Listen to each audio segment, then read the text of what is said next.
Iran और Israel के बीच में जो कुछ तनाव हुआ वो सब कुछ आपके सामने है। हम भी आप तक खबरें लगातार ला ही रहे हैं। इजराइल जिसका पूरा अस्तित्व, जिसकी पूरी मौजूदगी अमेरिका के बिना कल्पना भी नहीं की जा सकती। इजराइल जिसने इस युद्ध में अमेरिका के न आने पर लगातार अमेरिका के आगे बात बोली कि जितनी जल्दी हो सके आप युद्ध में आए। अमेरिका के आने के बाद ही ईरान और इजराइल के इस युद्ध में आखिरकार पॉज का बटन दब पाया। क्या वो अमेरिका इजराइल को लेकर अपने रुख में तब्दीली ला रहा है? और उससे भी बड़ा सवाल, क्या वो अमेरिका मिडिल ईस्ट में ईरान को लेकर अपनी पूरी की पूरी पॉलिटिक्स को रीथिंक कर रहा है?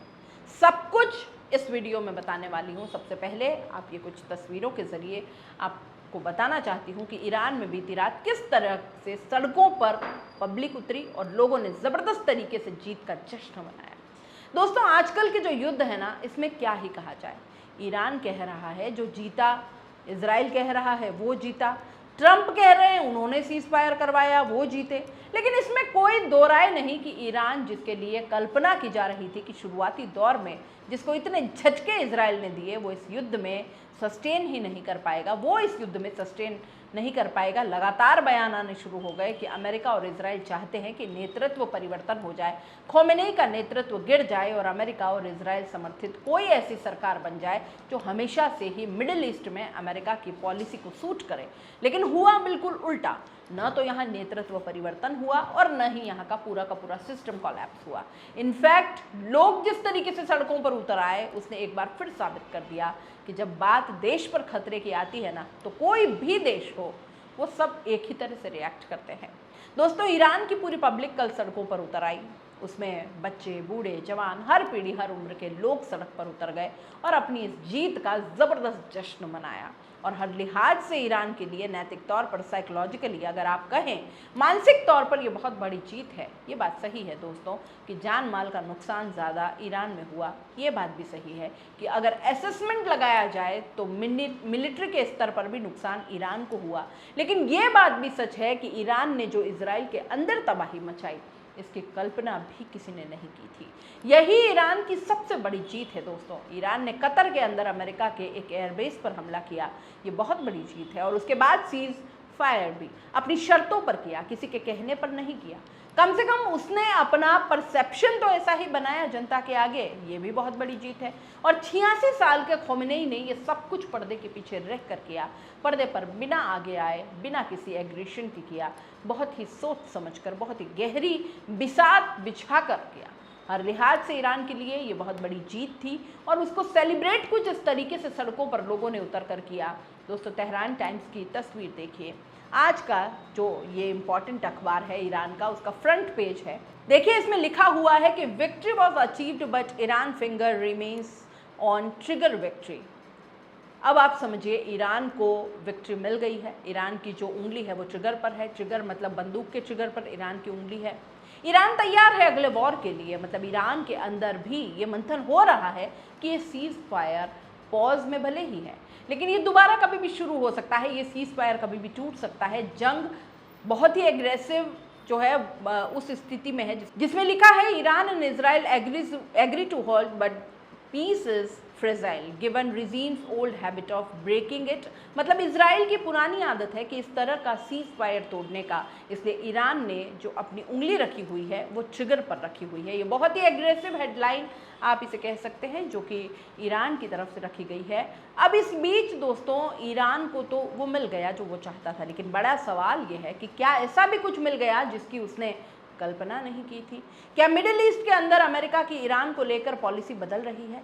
ईरान पर बहुत गहरे प्रतिबंध लगाए गए, दशकों से वो प्रतिबंध झेल रहा है, जिसकी वजह से न तो अपनी मिलिट्री को मॉडर्नाइज कर पाया और ना ही वो अपने पूरे की पूरी अर्थव्यवस्था को एक आकार दे पाया। दोस्तों, ईरान में इतना तेल है कि अगर उसके ऊपर प्रतिबंध न लगे होते अमेरिका के, तो आज वो किसी भी यूरोपियन देश से कहीं ज़्यादा विकसित होता। लेकिन अब दोस्तों, डोनाल्ड ट्रंप का जो रुख है वो ये बताता है कि ईरान को लेकर भी डोनाल्ड ट्रंप की पॉलिसी बदल रही है। कैसे? कल जब सीज फायर हुआ तो एक बहुत ही हैरान कर देने वाला सोशल मीडिया ट्रुथ में ट्रंप ने पोस्ट लिख दिया और वो कहते हैं कि China can now continue to purchase oil from Iran. मतलब चाइना ईरान से आराम से अब तेल खरीद सकता है और हम होपफुल हैं कि हमसे भी वो तेल खरीदेगा। And this was my great honour to make this happen. ये कर पाऊँ तो मेरे लिए एक बहुत बड़ा ऑनर होगा। दोस्तों, चीन इस वक्त ईरान का सबसे बड़ा ऑयल बायर है। 90% जो ईरान बेच रहा है तेल, उसे वो खरीदता है चीन। लेकिन हाल ही के दिनों में अमेरिका ने उस पर कई प्रतिबंध लगा दिए थे, लेकिन अब ट्रंप खुद ये कह रहे हैं कि ईरान से चीन तेल खरीद सकता है। अच्छा, ट्रंप ने कल एक और बात कही कि ईरान के पास बहुत तेल है। ये बात कही उन्होंने कल, और ये भी बोला कि हम नेतृत्व परिवर्तन नहीं चाहते। अमेरिका और इजराइल शुरुआत से इस जंग में कह रहे थे कि वो नेतृत्व परिवर्तन चाहते थे। अब वो नेतृत्व परिवर्तन भी नहीं चाहते, क्योंकि जो पूरा इलाका है वो डिस्टेबलाइज्ड हो जाएगा। ये डर है अमेरिका को। अब अमेरिका ये कर रहा है, कह रहा है, तो बड़ा सवाल है कि अमेरिका ऐसा आखिर क्यों कर रहा है। ट्रंप अपनी बातों से पलट क्यों जाते हैं, ट्रंप ऐसा क्यों कह रहे हैं? इसकी बहुत बड़ी वजह चाइना है। चीन ने हाल ही के सालों में ईरान में इतना निवेश किया है, इतना निवेश कि सऊदी अरब में भी इसको लेकर अब चिंता होने लगी है। इतना भारी निवेश ईरान में चीन ने कर दिया है, क्योंकि ईरान को अमेरिका के प्रतिबंध ने बिल्कुल अलग थलग कर दिया। ईरान के पास कोई विकल्प नहीं बचा। इनफैक्ट हम भी ईरान से तेल खरीदते थे, लेकिन इतने प्रतिबंध लगा दिए अमेरिका ने कि हमको उसके बाद महंगा तेल खरीदना पड़ा सऊदी अरब से। हालांकि अब हम तेल रूस से खरीदते हैं, जो कि हमको काफ़ी सस्ता पड़ता है। लेकिन यहाँ पर पॉइंट ये है कि ईरान बाकी जो मुल्क है उनकी तरह, बाकी के जो मुल्क है उनकी तरह क्यों नहीं दूसरों को तेल बेच सकता है, क्यों उस पर इस तरह के प्रतिबंध लगाए गए? अब बड़ा सवाल ये है दोस्तों कि जब अमेरिका के राष्ट्रपति इस तरह का बयान दे रहे हैं, तो क्या अमेरिका की पॉलिसी ईरान को लेकर थोड़ी सी ढीली भी हो सकती है?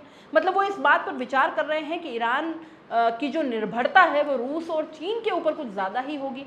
अब देखिए, जिस वक्त सीज फायर का ऐलान ट्रंप ने रात में किया, आधी रात को, कुछ घंटे पहले उसके ईरान के विदेश मंत्री की रूस के राष्ट्रपति व्लादिमीर पुतिन से मुलाकात हुई थी और उन्होंने फुल सपोर्ट दिया था ईरान को। चीन लगातार इस मुद्दे पर पर्दे के पीछे दबाव बनाता रहा। खुलकर चीन और रूस इस वक्त बहुत बड़े इन्वेस्टर भी हैं और बहुत बड़े एलॉय भी हैं। अमेरिका ये नहीं चाहता कि अमेरिका को ये बात समझ में आ गई कि उसने ईरान को अलग थलग करके एक तरह से चीन और रूस की झोली में डाल दिया है। हो सकता है अमेरिका ये चाहता हो कि वो दखल दे ईरान में, और ये भी हो सकता है दोस्तों कि सीज फायर की टेबल पर जब बात हुई होगी तो ईरान ने, क्योंकि ईरान के पास ज़्यादा पत्ते थे खेलने के लिए, ईरान पहले ही कह चुका था कि सीज फायर वो अपनी शर्तों पर करेगा, तो हो सकता है कि ईरान ने इस तरह की शर्त रखी हो कि आप हम पर से जो प्रतिबंध आपने लगाए हैं उनको हटाइए, और धीरे धीरे करके अगर वो प्रतिबंध हटाए जाते हैं तो ईरान की इकोनॉमी एक बहुत बड़ा टर्न ले सकती है। अगले 10 सालों में ईरान एक ऐसी अर्थव्यवस्था के तौर पर उभर सकता है जिसके पास बहुत संभावनाएं होंगी। लेकिन बड़ा सवाल ये भी है कि अगर ये होता है तो उसकी अमेरिका की जो पूरी इजराइल को लेकर नीति है वो बदली हुई नजर आएगी, क्योंकि ये इजराइल के हित में नहीं है। हर लिहाज से इजराइल कभी ये नहीं चाहेगा कि ईरान बेहतर करे, ईरान की अर्थव्यवस्था बेहतर हो, ईरान से प्रतिबंध हट जाएं। ये हर लिहाज से ईरान के लिए बहुत बड़ा इजराइल के लिए भी बहुत बड़ा झटका होगा। लेकिन ट्रंप कुछ भी कर सकते हैं। किसने सोचा था कि ट्रंप प्रेसिडेंट बनने के बाद हमारे पीएम को बगल में खड़ा करके भारत को टैरिफ किंग कह देंगे? भारत के लिए किस तरह के शब्दों का इस्तेमाल ट्रंप ने किया है, ये किसी ने कल्पना भी नहीं की थी। किसी ने नहीं सोचा था कि अमेरिका के राष्ट्रपति पाकिस्तान के सेना प्रमुख को बुलाकर कह सकते हैं कि आई लव पाकिस्तान। ऐसा कभी नहीं हुआ, लेकिन अमेरिका के राष्ट्रपति ट्रंप ने ये किया। तो ट्रंप कई बार ऐसी चीज़ें कर देते हैं, कह देते हैं, और जिसकी कल्पना नहीं की जा सकती। अब जिस दिशा में वो जा रहे हैं, ऐसा लगता है कि ये पूरे के पूरे सीज फायर में हो सकता है कि ईरान ने ये शर्त रखी हो कि अब आप जो प्रतिबंध आपने हम पर लगाए हैं उनको आप हटा लीजिए, ताकि हम भी अपनी जो संभावनाएं हैं उनको तलाश कर सके। अमेरिका की भी ये बात आखिर समझ में आ गई है। अगर ऐसा वो नहीं करता है तो ईरान में बहुत बड़ा दखल है चीन और रूस का हो जाएगा, खास तौर पर चीन का। और अमेरिका के लिए उस इलाके में अगर उसने अपनी मौजूदगी मजबूती से दर्ज करानी शुरू की तो ये बहुत ही खतरनाक हो जाएगा। हो सकता है अमेरिका को ये बात इसलिए भी समझ में आ गई हो क्योंकि उसको इसका एहसास हो गया कि सीधी लड़ाई में वो ईरान को हरा पाए या न हरा पाए, ईरान पर जीत दर्ज करा पाए या न करा पाए, लेकिन ईरान इतना तो सक्षम है कि वो अपने आप को डिफेंड कर सकता है। डिफेंड ही नहीं कर सकता, वो न केवल इजराइल बल्कि अमेरिका को भी टारगेट कर सकता है। कतर के अमेरिका के एयरबेस में ईरान का हमला सफल हो या ना हो, आप इस पर विश्लेषण कर सकते हैं, लेकिन ये तो सच है ना कि उसने अमेरिका के एयरबेस पर हमला किया। तो अगर उस पर हमला होगा तो ईरान ने तो ये दिखा दिया कि केवल वो इजराइल में तबाही मचा सकता है, बल्कि अमेरिका के मिडिल ईस्ट में एयरबेसिस को भी निशाना बना सकता है। आप इस पूरे मुद्दे पर क्या सोचते हैं? अपनी राय कमेंट बॉक्स में लिख भेजिएगा। ज़्यादा से ज़्यादा चैनल को लाइक, शेयर और सब्सक्राइब ज़रूर कर दीजिएगा। नमस्कार।